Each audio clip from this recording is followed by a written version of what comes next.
Imagine sitting in a cramped kitchen, the smell of burnt coffee lingering, while your friend Lisa cries on your shoulder for the third time this week.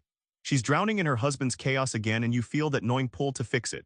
But there's a catch. When does caring become a trap? Melody Beattie's Codependent No More opens with that exact tension and it asks, how do you stop losing yourself in someone else's storm? Most of us don't wake up thinking, today I'll lose myself. Yet codependency sneaks in like fog, slow, unnoticed, but deadly to your peace. Lisa from Denver spends her days managing her husband's addictions, missing her own promotions and dreams. She's exhausted but feels responsible for his every emergency. Beattie tells her story with raw honesty.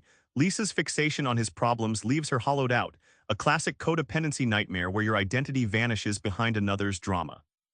Codependency is like standing in quicksand. It looks solid, but the more you struggle to support someone else's emotional weight, the more you sink.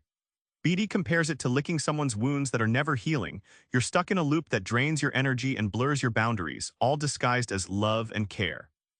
The breakthrough isn't heroic but surprisingly simple, learning to say no. Beattie highlights how that one word can serve as a shield protecting your emotional life. Saying no isn't selfish, it's self-care, and it's the first step in climbing out of quicksand. The relief surprises Lisa. She regains control and starts living for herself again. Boundaries aren't walls, they're your lifelines. Melody Beattie unfolds how healthy boundaries transform chaos into clarity, especially when you're tangled in toxic relationships. Janet, a nurse in Seattle, habitually sacrificed her nights for her teenage son's crises, leaving herself drained. Beattie recounts Janet's journey as she redefines help. Instead of running interference 24/7, Janet decides to empower her son to face his own battles. It's messy at first, but Janet's new boundary reshapes their relationship, fostering responsibility rather than dependence. Think of boundaries like a white picket fence, not to keep people out but to protect your garden. Beattie uses this vivid analogy. Without fences, your emotional lawn is trampled and weeds of resentment grow wild. Boundaries mark where your feelings end and others begin, a clear blueprint to preserve your well-being without abandonment. Once Janet erects her emotional fences, peace sneaks back in, a surprising byproduct. What seemed like selfishness to Janet became a healing act. Boundaries didn't push her son away but invited him to grow. The insight: solid limits don't isolate you, they connect you more honestly. Healing codependency isn't about fixing others, it's about reclaiming your own life. Beattie reveals an unexpected truth. The journey starts inside you with radical self-care. Beattie shares a pivotal moment when she realized her urge to fix it stemmed from her own fear and loneliness, not love.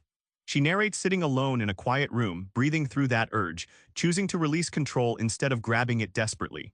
This self-honest reflection cracks open the path from savior to self-soother.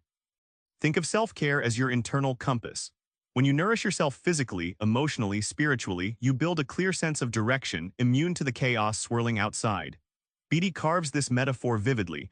Without self-care, you're like a ship without a rudder, endlessly tossed by other people's storms. The transformation comes quietly. As you love yourself more fiercely and with gentleness, you unlock freedom, not by changing others but by changing your relationship to them. Beattie's insight: true power is found in surrendering control and embracing your own worth, and that shift is a game changer. Back in that cramped kitchen with Lisa, something's shifted. She no longer clutches her husband's chaos like a lifeline. She's discovered saying no isn't a curse, it's her anchor.